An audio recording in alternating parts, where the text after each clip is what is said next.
welcome to Turn the Page, the official podcast of the Syosset Public Library.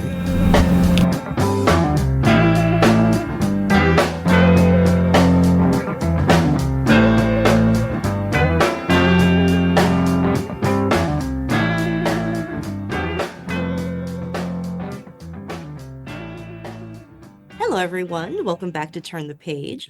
I am your host today, Jen, and I am joined by the author of a gorgeous little volume of poetry. It's quite slim, but it packs a real emotional punch. It would really gave me something to chew on for several days in a row. It's very honest and raw and beautiful, and I am so excited to talk about it. So welcome. Could I ask you to introduce yourself and your book, please? Yes. Hi. And thank you for having me, Jen, so much.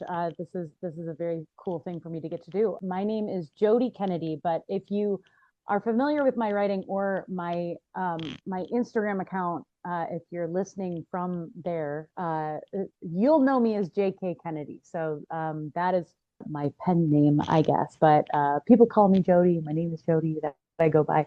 But when I started this whole process, I wanted to remain anonymous. So I went with J.K. Kennedy. The book is called Clumsy Beauty, Poems for Hearing Me, I Love You and Everything. And like you were saying, it is, they're nuggets, they're little morsels, they're short, sweet, just kind of thoughts. But they're mostly thoughts. It's like, I know people are very protective of poetry and what poetry is and what it means. And so I try to be very sensitive to the fact that, like, hey, if you don't think this is poetry, that's okay. But it's very short. There, actually, when I first started, my first handle on Instagram was Poetry Meatballs, Nice. because I wanted it to, because that's what I was writing. I was writing like flavor-packed, savory bites of words. So anyway, so that's how I got started. And Clumsy Beauty released on October 1st, so almost 2 months ago. And yeah, and now I'm on this like fun ride of going on cool podcasts and talking to neat people. Yay, that's great. I really love that journey and I'd love to know more about it. If you could talk a little bit about how this project started, I would love that. I also read something interesting on your website about like part of your journey to writing came from your grandmother who talked about the quote unquote interdimensional art of storytelling. I loved that phrase. So could you maybe talk about how that plays into like your journey toward this project? Yeah, absolutely. So it's funny. They're a little bit unrelated, but they come together more at the end. I had a very special relationship with my grandmother. She was super important to me. I spent a ton of time with her. I have siblings, but they're older, so I was kind of an only child. I got to spend like a lot of like awesome grandma time.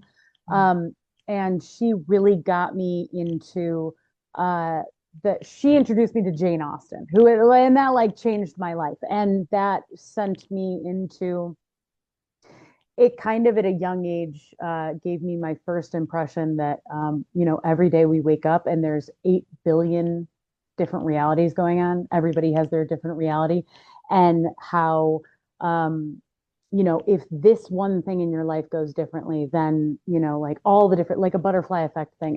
Anyway, it made me think in my mind interdimensionally and made me think, and storytelling in general and sharing your story and reading other people's stories is like a very special thing that we have as humans, any kind of storytelling.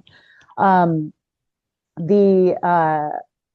grandma's no longer with us anymore. So also part of the reason that I put the JK Kennedy is Kathleen is my middle name and Kathleen was her middle name. So Shirley Kathleen Glinky, like we love you and we know that you're enjoying this from afar somewhere. But anyway, I read a ton as a kid, and reading got me into, like I'm a big movie lover too. Like I just love storytelling so much, and I wrote a lot as a kid. But then I think it's a lot of people's story that you have all these creative pursuits when you're little, and then you get a career, and your life takes a different turn, and you kind of don't do those things anymore. Like you're not, painting or doing photography or doing writing or whatever. And then 2 years ago, during a particularly like a very difficult time in my life and my husband's lives. Um, I knew I knew it would be really easy for me to get into not so healthy habits if I didn't start a healthy habit. And so, you know, after toying with some stuff for a little while, I chose creative writing and decided that to keep myself accountable for the actual making sure that I was writing down an emotion or a thought that I was having every single day, I was like, all right, I guess I'll start an Instagram account. So I started the Instagram account just to put stuff. That's all it was for. It was a storage bin of my weird emotional ick that was coming out of me at the time. Um, and yeah, that's how it started. And against all odds, people followed along and liked stuff and shared stuff, and all of a sudden, like there's like a group of people there that were, commenting and relating to what I was going through, which was like really transformative for me at the time. And then fast forward about a year after I started posting on there, I got an email from my now publisher who wanted to write a book, which is still, I find it insane still to say that out loud. But yeah, so that's kind of the chain of events that happened to get us here today. Very cool. I do love how that connects, sort of how that, advice did come back around, or that notion of storytelling. I really loved that, how you explained that, we are in a time of like multiverses in media. Like we see them Yeah. in Marvel everywhere, but like we're all living in a multiverse, because you're right. Like, yeah, everybody's inhabiting their own reality, and we're just like kind of reaching out from inside it to another. So it's like a really interesting way to think about like your project and the audience that you cultivated. Could you talk about like, maybe like, was there anything that surprised you, or that like really, affected you from the community that you created on Instagram? Oh my gosh. Yes, I think the biggest thing that I've learned from this entire process, from when it was like literally like 2 years ago when I like maybe should have just gotten a therapist, like, and instead I got an Instagram account. From then until now, the biggest thing I've learned is that I think more than ever right now we're in a time where we're taught and being made to believe that we're all so different, that we're all, I mean, it's like the split in society is like so great, and that's really not how it is. And I've learned firsthand, and it's been a gift to me that because I'll click on somebody's profile that has followed me, or something like that, and maybe like on its face I don't, I like maybe we don't have a ton, or it doesn't look like we have a ton in common or something like that, but that person is sharing a feeling that I have, and the stuff that I'm sharing and the stuff that I'm writing is usually about the nitty-gritty human experience type stuff. And I'm like, oh my gosh, this person that maybe has like roots for a different team, or lives in a different place, or has a different life, or is in a different political party, or whatever it happens to be, they just shared something deeply personal to me, which means that like it's deeply personal to them too. Like we're so incredibly similar, we're experiencing so much of the same stuff, and that might sound obvious, but like we need reminders right now that that is the case. We are, oh my gosh, a lot of the things in just the human experience is just it's very similar, and I think it benefits a handful of people right now to make us feel like we're not all going through this stuff. So yeah, I think that would be the main lesson that I've learned from this, is just like we have this, we're all in this together. Basically, I know that's a cliche thing to say, but that's kind of where I'm at. But it is so true, and it does need reminding, and that is like sort of the fun paradox, like, of art, is that like usually what makes you set out to like write the thing down or make the drawing or like whatever it is you're going to do is like, oh, I'm having this feeling and I can't describe it. And like maybe no one's ever had it before. But then like when you write it down and you share it, like you find the people who have felt that before and maybe you've helped them realize what that is too. And that creates like a real connection. That and for a lot of people, myself included, that are having these bigger feelings, sometimes they're darker feelings, sometimes you're maybe embarrassed to be having the feeling to begin with, or it makes you feel weak, or if it makes you feel sad or isolated or whatever. And then when you express it, and then somebody else, yeah, picks it up and is like, oh, I had this same thing. It's kind of the ick that if you can express your ick, somebody's going to be like, I have the same ick. And it's actually like the best. It's connective tissue in society, basically, I think. So what I really got taken with was that I think elsewhere on your website you have described yourself as an overthinker and like same, hello, yes. And I was wondering if like the writing for you of like capturing the thought or the feeling, did that sort of have like a centering type of meditative aspect for you? Like did it like affect you like therapeutically as well as like, expressing yourself artistically? I don't really know if I'm like phrasing this question correctly. No, yes, Yeah. 100% you are. Yes, it's totally therapy. I mean, the damage that those icky feelings can have if you hold on to them and don't put them somewhere. Part of the therapy of being creative is getting it somewhere. I always talk about my anxiety like it has multiple hands, like my overthinking, and unless you give it something to do, it's just going to pick away at you from the inside. And that's kind of like how it feels. I think of it as like an evil shrimp that lives inside me that has all the icky arms that is like tick, tick, tick, tick, tick, tick, tick. So anyway, I mean, so yes, 100% therapeutic, and healing, just to take it out of you, to put it somewhere. And then also like the creative part of making it pretty somehow, like taking, like maybe a depressing feeling and like um, adding some humor or putting a spin on it. And that creative, turning your little depressing thought or little, intrusive thought into, making it clever, and then, writing it down or whatever you decide to do with it. But yeah, that's totally therapeutic, and it turns it into something that you can look back at and be like, oh, this is what I did with that energy that I had at the time. I can do something else with it. I can turn it into something else. Wow. Yeah, it seems like one of the things that like can make us really miserable when we're experiencing difficult things or having a lot of feelings is like that we are also judging ourselves for them, while we are having them. We're like, "Oh, this is icky. This is like I shouldn't be feeling this. I don't want to feel this." And like being creative kind of like requires you to move into like a non-judgmental space, like you can't judge what you're writing or what you are drawing if that's your thing. Like you need to stop judging. And that's extremely therapeutic, I think.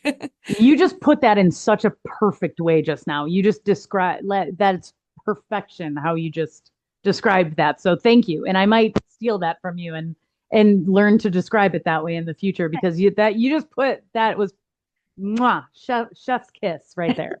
Thank you. Yeah, take it, go with God, like take it via con Dios. Like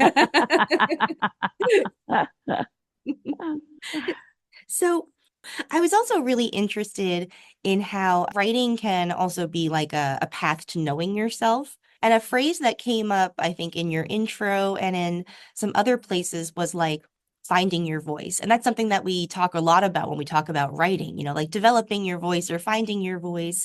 Like, was this also to some extent like a sort of self-discovery process? Like, were there things that you learned about yourself along the way too? Oh yeah, 100%. Kind of back to what we were talking about with when you're a kid and you're creative and you're more vulnerable and you're more willing to experience things, and then you get into your career and you lose that, so you kind of turn into a little bit of somebody else maybe, for you think you're a tough guy, or you think the world can, or you're career oriented and you're doing this and you're out there, that kind of mentality. So 2 years ago, we had a terminal illness in our immediate family, and then I was in a terrible work environment, and it was just a bunch of different things at once that were it made for like a very difficult time. Um, and that anybody that you thought you were, those things that happen, like going through a time like that, will like completely annihilate you and tear down all of, like, your mask immediately comes off and you're like, oh my gosh, life has a way of kind of s- smacking you down sometimes. And like, and then you have to be like, oh my gosh, how am I gonna come back from this, or how am I gonna learn from this, or how am I gonna, and so I think it's a deconstruction of yourself during a hard time, or at least it was for me. And learning who I was. And I learned that I'm just like a big gooey baby that like is, likes being creative. And like, I was in sales before, so it was like a completely different um environment and corporate culture and like that kind of stuff. And I'm like, and I think I convinced myself that I liked it, and I think I was okay at it. And like once you're okay with something, you just kind of assimilate into whatever that is. And now I'm like, oh my gosh, I like cringe when I think about that now. I'm like, oh no. So anyway, yeah, it is a breaking down and a bearing of the soul, or again, at least it was for me, with this whole process. Mhm. And it's beautiful. I don't know. I think I'm also like at a really great part of my life. I turn 40 next year, and so this is like it feels like if Clumsy Beauty is my midlife crisis, then I'm like, I'm really happy about that. And it kind of is in a weird way. Just getting to know myself again and what I actually like, and maybe what I'm actually supposed to be doing. So yeah, in that way, it's definitely been a get to know you for myself, for sure. And then when it comes to like organizing a book, it's even more hilarious, because when they were like, all right, send us over the poems you want to include. And so I had a big group of poems, and then I'm like rereading them, and I'm like, oh my God, like this is my own, like, it's like seeing your brain or your like thoughts on a page, and you're like, so I'm very, very lucky. I'm not a super organized person, but I have a brilliant sister-in-law who helped me organize the book into sections. And I told her she was my book therapist for that. Yeah, I'm like, thank you, because I can't organize these thoughts. Like it's like an insane person. Like I can't. Yeah. So anyway, I was lucky to have help with that. But yes, it is definitely therapy, and definitely just getting to know yourself. Nice. Yeah, I loved hearing about that sort of like collaboration with your sister-in-law. I'd love to hear about how you collaborated for the cover of this book. It's absolutely beautiful. So could you talk a little bit about working with the artist and like what that process looked like for you? Sure, yeah. And we did not, we actually didn't communicate directly. We communicated through my publisher, but basically what happened was they asked me kind of some general themes and some colors that I liked, art that I liked, anything that I was like really excited to include on it, that kind of thing. And then they sent me a group of artists that they had kind of pre-approved, I guess, is how that works.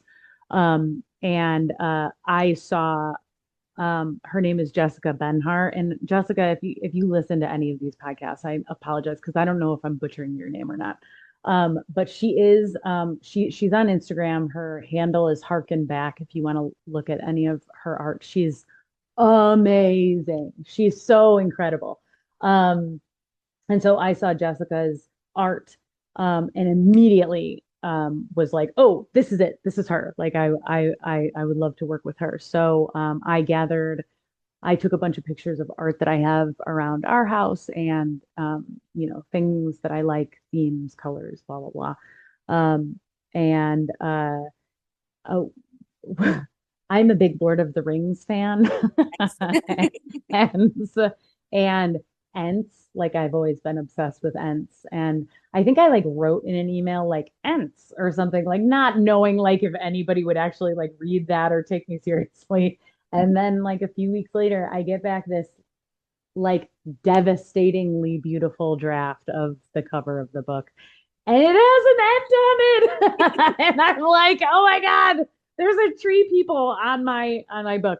It's just like it was truly a wonderful and then there was some back and forth, there was some tweaking that went on, but it was just a wonderful process, and she's absolutely incredible, and it's been magical to now that it's been out, the book has been out for a couple months. The cover has obviously like circulated around and whatever, and I think it was on Threads, like I had posted it and it got sent to a few different places. And the comments are hilarious because it's like, I would actually buy this book just for the cover. Like people that don't know what's in it, they're like, oh, maybe I do or don't like poetry, but like this book is absolutely gorgeous. So you bet. And I was like, yeah, me too. I would probably see this and just buy it because it has an ent and two crows on it. I love it. So yeah. A great story. Thank you. And yeah, I think that cover and like just the general beauty of like the book as an object, like makes it a really good gift for the holiday season that we're heading into. So let's We yeah. hope that was how it was designed. It was designed as a gift to release, before the holidays for, and we nitpicked through the poetry. So it was, and, again, I know I said this earlier, but, people are very protective about, what poetry is and what, their view of that. And I love to think about this book as like the poetry book for people that don't think they like poetry a little bit. It's very relatable. I mean, I'm not like a smart person or like a deep, like crazy philosopher person. Like that's just not me. So this is like, it's bite-sized human thoughts that are relatable and for everybody and can hopefully make you smile if you're having a drag of a day. Yeah, they are like relatable and accessible. But there is some real profundity in their sort of like sometimes their surface simplicity. Like there were a lot of things that really made me think a lot and feel a lot. So yeah, thank you for sharing that with me and with our listeners. It's been really lovely chatting with you. Thank you so much for having me. Oh, you're very welcome. Okay, listeners, it's now on you. Please check out Clumsy Beauty, Poems for Hearing the I Love You in Everything. It's such a great title, too. It's out now, so please head to your favorite independent bookstore or library, wherever you like to go for your books, or, get it for your friends for the holidays. It's really, really beautiful, and I think they'll all appreciate it. Okay, it's now time to close this chapter. It's time to close this chapter of Turn the Page. Join us for the next episode.